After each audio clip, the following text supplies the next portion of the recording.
Damos la bienvenida a nuestro invitado del día de hoy en síntesis, el doctor Pablo Ulloa, el defensor del pueblo, mi defensor. Bienvenido a su programa. Tu amigo. Y mi amigo. Exactamente. ¿Cómo va todo? Bien, gracias a Dios, en la faena, ya iniciando en 2025. Primero deseártelo públicamente, porque privadamente te dije feliz año nuevo, desearte las bendiciones de Dios y que la Virgen te cubra con su manto protector, a ti y a tu familia. Igualmente. Y decirte que mi amistad va por encima de cualquier cosa. Bien, eso es mutuo y yo quiero iniciar con esto del año, porque los finales de año uno pasa balance, ¿verdad? Y ve las cosas. Y yo quiero en este momento decir que como dominicanos nos sentimos muy bien, porque siempre lo digo, pero viendo todo lo que hace y los trabajos que usted todos los días maneja a través de la institución que le ha tocado representarnos, que está haciendo lo que hay que hacer. Yo creo que usted viene siendo como la persona que todos tenemos que buscar, y como le decía también en privado, que ojalá y la gente conociera más hasta dónde y cuál es el alcance de lo que es su defensor del pueblo. Amén. Bien. Hemos tratado de hacer una mística de servidor público, que justamente implica mucha ética, pero también mucho trabajo y una integración de un equipo sobre la base de una orientación clara, que es un plan estratégico. Y yo creo que eso se ha podido ver. Lo aprendí de la historia en términos de las personas con que me formé en el ejercicio profesional, pero también de aquellas personas que de alguna manera uno admira, y eso se ha podido ir logrando en el Defensor del Pueblo. Bien, doctor, pasando un balance rápido, hay unos temas, este es un programa ya hemos realizado varios programas y todo eso, pero pasando un balance en la parte inicial del año pasado, yo veo que hay diferentes programas que ustedes han podido manejar. Yo creo que hay que mencionarlo, podemos hablar de la ruta de los derechos. Yo creo que la gente nunca se imaginó el alcance de lo que iba a ser ir directamente a cada lugar. Háblenos un poquito de esos casos, cientos, miles de casos que se han podido conciliar, otros pelear, y la gente tal vez no conoce. ¿Cómo le fue en el 2024? Mira, la ruta de los derechos fue realmente la entrada a cada provincia del Defensor del Pueblo. Fue una mirada directa del Defensor del Pueblo, independientemente de que como titular, 4 días de la semana yo se lo dedico al territorio, pero ya llegar con la institución completa a una agenda de 7 actividades por provincia, lunes y viernes, recorrer el país completo de septiembre a diciembre por primera vez, fue una mirada distinta. Eso realmente es un hito desde el punto de vista institucional, pero también para los servidores públicos termina siendo un reto, porque no se estila que una institución se traslade y pueda generar no solamente en el Parque Central, sino en las gobernaciones o en la alcaldía, que pueda convocar al liderazgo de cada provincia, que pueda izar la bandera, que pueda hacer un recorrido con el liderazgo para poder no solamente con los jóvenes promover la dominicanidad, sino también hacer conferencias, justamente planteando el bien común, pueda tener diálogos comunitarios con las mujeres emprendedoras, con la juventud, para ver la característica de la provincia, pero también pueda captar reclamaciones, quejas, orientaciones, que pueda invitar a otras instituciones como el SENASA, por ejemplo, que SENASA hizo un gran trabajo en esa ruta de los derechos.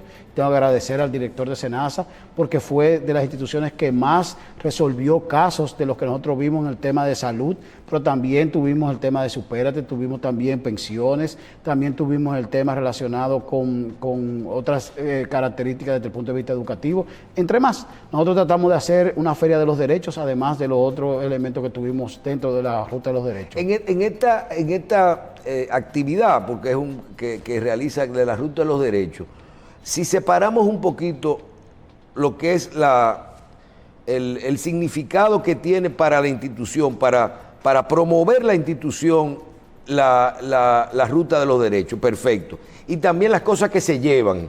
Llevamos cosas y recorridos y traemos Supérate y todo eso, muy bien. Cosas que no tienen que ver con el servidor, pero sí con gestión del Estado de derechos. A nivel de recibir, usted mencionó también quejas y de escuchar a la gente. ¿Vale la pena y se consigue información y reclamaciones que no te llegan de la forma normal con este trabajo? Sí, mira, Michael, para mí realmente es un aprendizaje. Yo tengo un doctorado en Gobierno, Política y Pública Sociedad. Se supone que algo tengo que tener desde el punto de vista académico. Ahora, y tengo más de 20 años en la administración pública, pero tú sentarte a entender la dinámica de cada provincia y cada región. Por ejemplo, el tejido social del Cibao es distinto al este y al sur. En cuanto a la cohesión social, el Cibao tiene planes de desarrollo más organizados. La problemática del este está más individualizada desde el punto de vista de la electricidad, desde el punto de vista del agua, desde el punto de vista educativo, desde el punto de vista de la salud, de la vivienda o del transporte, tiene sus características. Pero de igual manera tú lo ves desde el enfoque del que te plantean. El tema de las pensiones. La movilidad que se da en las diferentes provincias desde el punto de vista de la migración también tiene su significado. Y eso es parte de lo que nos llevamos. Pero desde el punto de vista de la resolución de los casos también se da. Nosotros al finalizar diciembre ya habíamos resuelto el 60% de los casos. También internamente nos dimos cuenta de la eficiencia de todo el proceso que habíamos llevado organizacionalmente, que nos ha permitido no solamente captar, sino también resolver. Y eso le da credibilidad al ciudadano, que ya entiende que no solamente la institución es cercana, sino que también es efectiva, y eso permite que más personas puedan llegar a donde nosotros. Al momento de nosotros llegar a la institución apenas llegaban 1.000 casos. Nosotros en promedio estamos manejando 14.000 casos. 14.000 el mayor caso. Sí, que es la parte que nosotros queremos ver. Nosotros hemos utilizado la tecnología de la información y comunicación para poder aumentar justamente la captura de información. Y los resultados de esos casos, cuando decimos 2024, usted me está diciendo que usted puede haber recibido alrededor de 200.000 reclamaciones. Nosotros lo que seleccionamos entre reclamaciones, quejas y orientaciones. Y para eso nosotros utilizamos un software que creamos con el Programa de las Naciones Unidas para el Desarrollo, que nos permite clasificar, que con eso nosotros tenemos en la inteligencia artificial la capacidad de nada más dejar para los abogados aquellos casos que sí requieren de la parte legal. A una señora que le llega una sentencia del Tribunal Constitucional por un tema de un cáncer, de un medicamento, duró 2 años esa sentencia para poderle salir. Efectivamente le dieron ganancia de causa, pero la señora murió. Es más fácil resolver un problema de un medicamento con una prestadora de servicio, justamente por la gestión del defensor del pueblo, que esperar 2 años para que le llegue el medicamento. Y eso nosotros hacemos mucha gestión efectiva, que es la parte que a la gente le interesa, porque al fin y al cabo ese bien y ese servicio es lo que anda buscando el ciudadano que llega al defensor del pueblo, resolver el problema que le afecta o ese derecho que está siendo vulnerado por un prestador. Entonces, de esos casos que usted dice que son 14.000, podrían ser más de 100.000 casos en un año de recibir. ¿Se clasifican en 3 o en 4? Orientación, reclamaciones, lo que van a las quejas, mediaciones. Y mediaciones. Y todo eso. Y hay muchos que van a la parte legal. Nosotros tenemos una unidad que le llamamos, dentro de la reforma que hicimos, litigios estratégicos. Nosotros litigamos mucho en el Tribunal Constitucional, sea de manera directa o sea a través de solicitudes de las partes que quieren que participemos de manera voluntaria o de manera forzosa. Y eso también es parte de lo que en el 2025 vamos a aumentar. Otro de los aumentos que vamos a tener en el 2025 es la modificación en cuanto a más capacidad de la unidad legislativa. Ha sido efectiva, pero nosotros ahora le vamos a dar un nuevo empuje para poder hacer más estratégicos las opiniones del defensor del pueblo. Lo vimos, por ejemplo, en seguridad social, lo vimos en la ley del DNI, pero ahora lo vamos a ver en la parte laboral y demás. De eso le quiero preguntar. Muchos dominicanos, así como en un programa anterior conversábamos de que no conocían el alcance del defensor del pueblo, o sea, hasta dónde para qué yo tengo que ir o llamar, para qué me sirve esa institución. Y eso lo aclaramos, lo que eran los derechos fundamentales y cuál es la función del defensor. Pero yo veo que hay muchos casos hasta el 2024 que no solo son recibir las quejas, las reclamaciones, la orientación y todo eso, sino temas coyunturales nacionales que usted tomó. Y yo creo que aunque no hay mucho precedente, porque realmente usted es el segundo defensor del pueblo que tiene después de creada esto, yo veo que usted tomó participación en la ley del DNI, porque usted vio que tenía que ver con sus funciones, pero vacíos. No fue que nadie reclamó eso. La misma parte penitenciaria, usted decía, yo tengo que trabajar con eso. Fueron muchas, no hablemos de lo que viene, sino de las cosas, muchos de esas áreas, en comunicaciones también veo que se hace buscando más conectividad y todo eso. ¿Cuáles fueron esos temas nacionales que ustedes participaron? Seguridad social indiscutiblemente ha sido un eje que hemos tomado, incluso el Congreso Nacional. ¿Usted no se metió en la reforma fiscal? hicimos una opinión y esa opinión la hicimos previa al sometimiento del proyecto de ley e incluso llamamos al diálogo en varios artículos de opinión. Justamente era nuestra posición de buscar un consenso porque ciertamente la economía dominicana necesita un restablecimiento desde el punto de vista de ingresos y egresos y más que todo la calidad del gasto y ver la parte del endeudamiento desde el punto de vista estratégico. No solamente vimos la parte de cómo podíamos aportar ideas, y eso lo planteamos en un artículo de opinión, pero por igual en el momento más álgido planteábamos elementos de cómo podíamos generar el diálogo, pero además desde el punto de vista de la reforma fiscal lo vemos en seguridad social, y no solamente desde el punto de vista previsional, sino desde el punto de vista de salud, como los aspectos que el gasto de bolsillo, la parte relacionada con los elementos de las pensiones que vendrán en el 28, 29 y 30 son elementos a debate, la parte relacionada con la unidad primaria, el primer nivel de atención, lo que tiene que ver justamente con los aspectos relacionados con los medicamentos. Con los medicamentos de alto costo, lo hemos visto. El plan básico de salud. El plan básico también lo hemos visto, que fue un acuerdo en el 2007 y no se ha establecido el plan básico de salud como está originalmente en la ley, pero también lo hemos asumido en términos de la ley del DNI. Hemos debatido temas coyunturales que se han generado desde el punto de vista de debates, que nosotros hemos planteado mediaciones que han sido efectivas, y dentro de ese marco ahora tenemos la parte laboral, que es un punto central. De ese tema yo quiero que hablemos, seguridad social y la parte laboral. Yo creo que esos son el orden del día. El año inició con eso. Luego de la reforma, paralelo a la reforma constitucional, el gobierno presentó un proyecto, en teoría, que creo que hasta participamos juntos el día que se presentó el consenso de los tres sectores con respecto a la reforma laboral, y se presenta al Congreso. Y hoy estamos viendo ciertos tranques con esto y la capacidad que tiene el defensor del pueblo de poder participar en este debate, a ver si se va a corregir esta ley o se va a aprobar lo que se depositó. Hay unos problemas sobre todo que tienen que ver con la cesantía, con la famosa liquidación. Yo creo que el tranque vino ahí.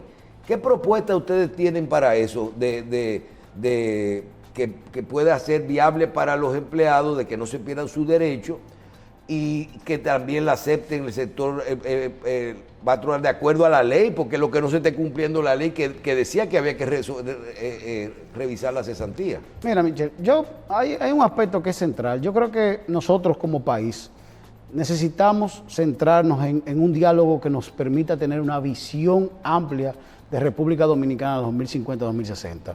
Y es un déficit que estamos teniendo. Y estamos perdiendo tiempo necesario para poder tener unas perspectivas que permita que República Dominicana no solamente crezca económicamente, sino que distribuya la riqueza de manera equilibrada y equitativa para que pueda haber justicia social. ¿Por qué te planteo? Te planteo esto porque, por ejemplo, la Ley de Seguridad Social, en su artículo 50, habla de un seguro de desempleo. El Código Laboral es del 92. Nosotros teníamos un código del 50 que era el Trujillo. Ha venido una evolución, pero la economía en paralelo también ha sido diversificada. Ahora tenemos uberización y economía de la demanda. Nosotros necesariamente tenemos que buscar un consenso para poder entender que la productividad es parte consustancial de lo que es el crecimiento. Por lo tanto, la cesantía no debe ser el debate central, debe ser la formación para el empleo, debe ser la intermediación para el empleo y buscar la nueva forma de cómo generar empleo de calidad para el salario que sea correspondiente a la canasta básica. Y te pongo un ejemplo, te voy a responder la de cesantía, pero te quiero poner significado. La canasta básica del Banco Central es 45,000 pesos. El salario básico promedio son 19,000 pesos. En el sector turismo son 16,000 pesos. Una pareja se casa y debe el doble sueldo de este enero. El debate tiene que ser la liquidación, como tú le llamas a la cesantía. No, tiene que ser salario de calidad. Pero para eso tiene que haber generación de empleo de calidad. Cuando tú hablas ahora mismo de redes sociales o de plataformas digitales, tú estás hablando de otra forma de generar empleo. Pero ¿cómo crear empleo de calidad si tú tienes limitaciones para poder desvincular a aquel empleado de mala calidad? Y ese es el debate. Por eso nosotros creemos en un fondo general de asistencia por cesantía, en los topes de cesantía o mecanismos que se tienen que buscar dentro de la comisión para poder garantizar de que se puedan generar más empleo con mejores salarios. Por lo tanto, nosotros vamos a la comisión del Congreso de la República justamente a proponer elementos y por eso nos vamos a reunir con el sector privado, con el sector sindical, le estamos pidiendo las citas correspondientes y también vamos a ir y hemos hablado con el presidente de la comisión, con Dulú, con Cholitín. ¿Y hay fuente de recursos para eso? Bueno, indiscutiblemente, por ejemplo, se puede generar un fondo compatible con un ingreso adicional a partir del excedente de Idopril, por ejemplo, un 30%. De lo que era el seguro de accidente de trabajo. Sí, porque existe un excedente que esta semana, la semana pasada. Es que se usó para el COVID. Para el COVID fue el paliativo ideal, que fueron unos 12 mil millones que se utilizó. Ahora mismo estaban planteando un excedente justamente que se creó. Bueno, vamos a tomar un 30% de ese excedente, vamos a generar unos mecanismos un fondo más robusto y vamos a poder crear ahí la forma de aquellos empleados que yo desvincule puedan llegar a poder cubrir ese dinero, como le llaman, 2 o 3 meses. Mi dinero, como se le dice, pero ya tú tienes un mecanismo de donde el empleado pueda desvincular a aquellos empleados que no tienen las condiciones. Porque ningún empleado bueno tú lo quieres desvincular. Y en la ley de seguridad social, usted como defensor del pueblo, ¿usted no cree que debieron discutirse la reforma laboral paralela con la ley de la reforma de la ley de seguridad social? A eso voy, y qué bueno. Yo siempre he dicho que la madre de todas las reformas es la ley de seguridad social. ¿Por qué? Nosotros tenemos un 60% de informalidad. Si tú puedes lograr que la ley de seguridad social sea efectivamente implementada como originalmente se concibió y no ha sido implementada, tú combates la informalidad. Por lo tanto, aumentas el ingreso del Estado y al mismo tiempo generas protección social efectiva. Segundo, tú con eso creas los mecanismos de poder garantizar esa cesantía o ese empleo o ese seguro de desempleo o ese fondo general de asistencia de desempleo. Por lo tanto, haces que de alguna manera u otra el mercado laboral se convierta en más productivo y más flexible. Y al tercer punto, que es el más esencial, tú creas un colchón de protección social efectivo en cuanto a salud, pero te enfoca también en la parte de pensiones. Porque aquí no estamos tomando en cuenta que nosotros el valor de reposición es de un 30%. Todo el que está pensando en sus pensiones está pensando que le va a ingresar el 100% cuando concluya las 360 cotizaciones y no va a ser así. No. Entonces, vamos a llevar un nivel de conflictividad para 28, 29, 30. Por ejemplo, ¿Qué pasó en Chile? La misma salud. A ti te llama la atención de que si tú fuiste un buen empleado toda tu vida y tenías un buen seguro médico, cuando tú terminas, ya te lo quitan y tú la única opción que tienes es irte a un subsidiado o quedarte sin seguro porque nadie te va a dar un seguro. Si tú tienes 70 años, 65 años, porque tú estás enfermo, estás viejo. Entonces, en ese momento que tú tienes una necesidad de una mayor cobertura, tú tienes menor posibilidad de tener justamente el seguro que tú siempre tuviste. Que hay que tú necesitas. Entonces tú tienes una ley de seguridad social que tiene dos componentes, los cuales no han sido implementados de manera exitosa, pero peor aún. Cuando tú analizas desde el punto de vista econométrico o de economía política, el módulo o el eje de la parte de pensiones, te das cuenta que con un 9.40 no vas a poder garantizar. López Obrador, independientemente de la visión ideológica, pudo lograr un acuerdo para llevarlo a un 15% y con eso garantizar pensiones de calidad. Pero pasa lo mismo en salud. En salud tú tienes tantos ejes que lo primero que tú tienes que garantizar, y tú vienes de un padre que es médico, tú necesitas unidades de atención primaria o primer nivel de atención. Eso te implica tener la parte del expediente digital único, la receta única, pero el coeficiente entre unidades de atención primaria con el coeficiente de farmacias del pueblo debiera ser 1 a 1. Son 2.000 unidades de atención primaria con 700 farmacias del pueblo. Cuando tú coges esa receta y te vas a la farmacia del pueblo, eso es pasaje.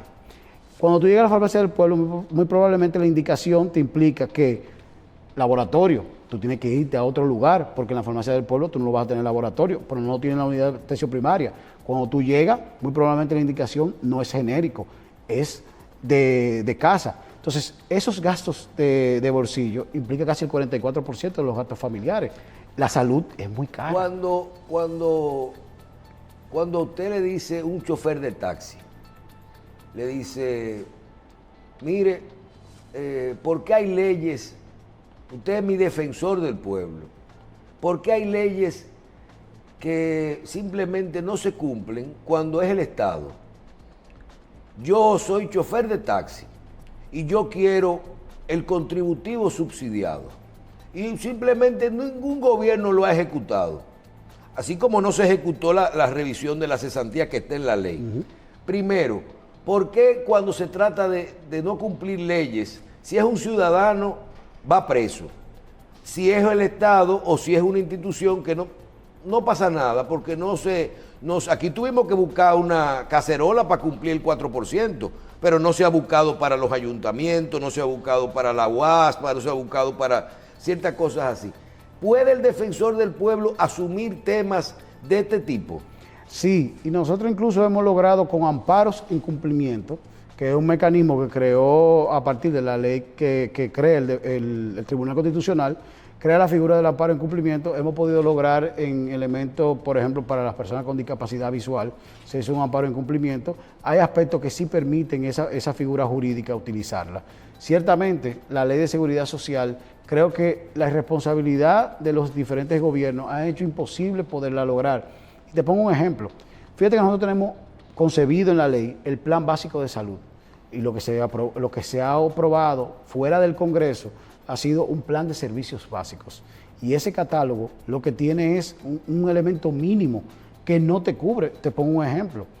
Ahora mismo lo que se tiene es 12,000 pesos para los medicamentos por año. La ley plantea un porcentaje.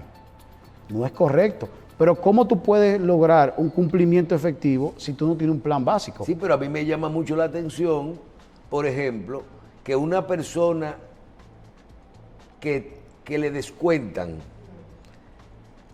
que pagan por él a la ARS 18,000 pesos al año, 1,500 pesos mensuales por vida, por persona, es lo que le paga la Seguridad Social a una ARS por cada persona, 1,500 pesos, aunque a ti te descuenten 800, pagan 1,500 pesos por cada persona.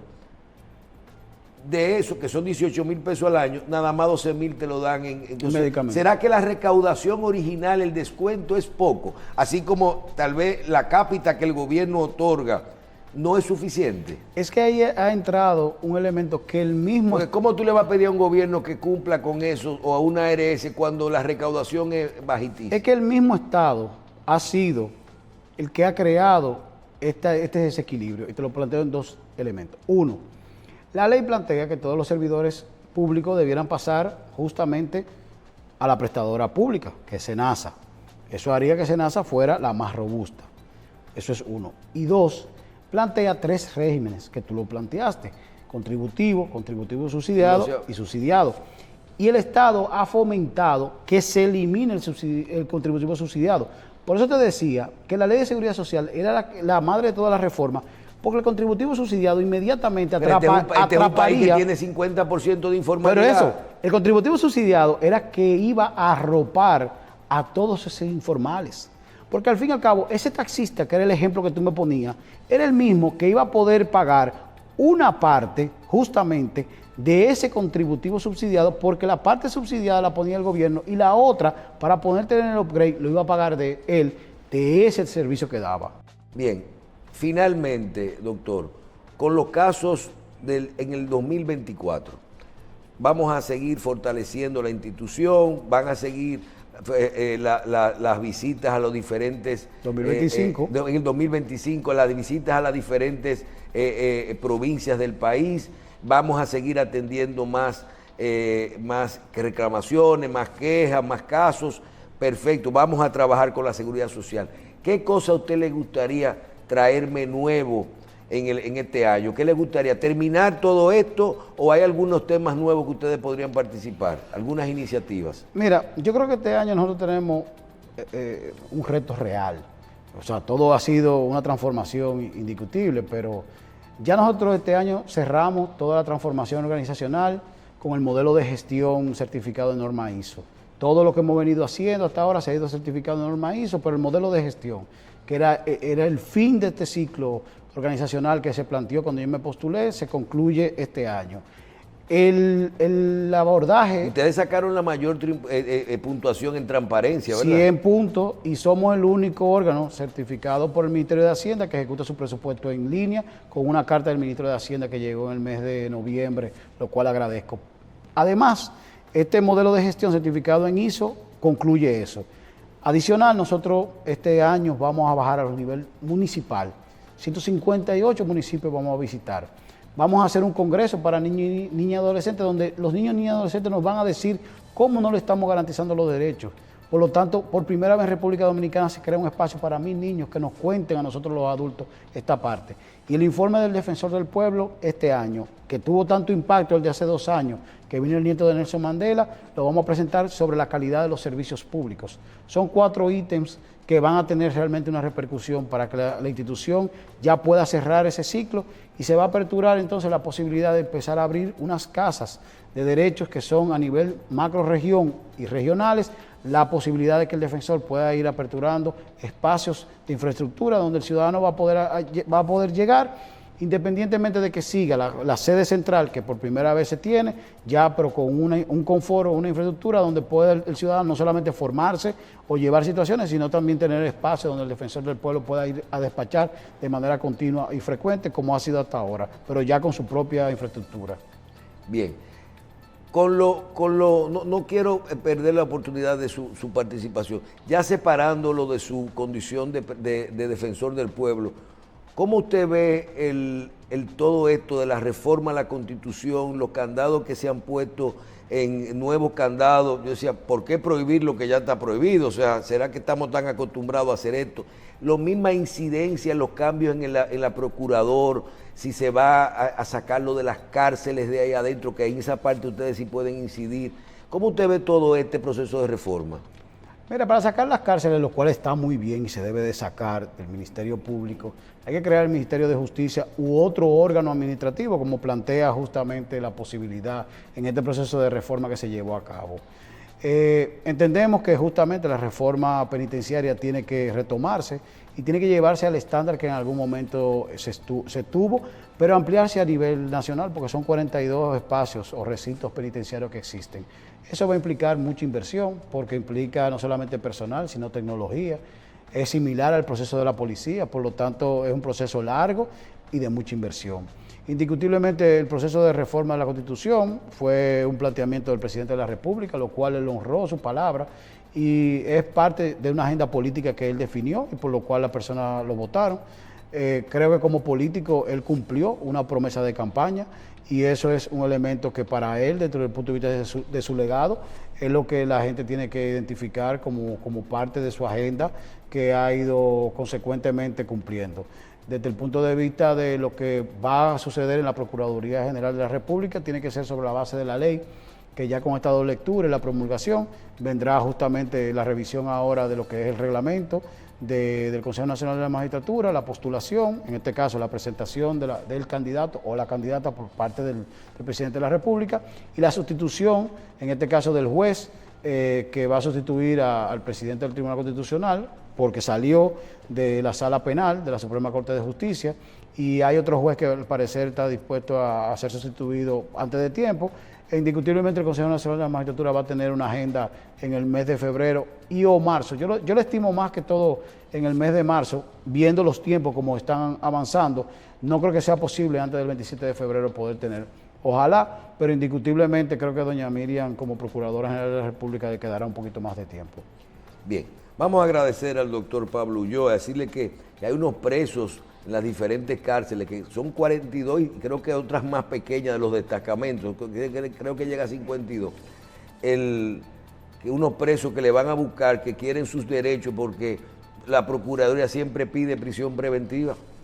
Entonces, casi 60% de ellos. Hay un tema ahí con los derechos de los presos que hay que cumplir, los presos preventivos. Doctor, muchísimas gracias. Gracias a ti, Macho. Y Michael, te reitero mi amistad y te agradecimiento sobre todo. Más que amistad es la gratitud. Bien, y a nosotros lo felicitamos por su trabajo. Bien, doctor Pablo Ulloa, defensor del pueblo, gracias por estar con nosotros en Síntesis.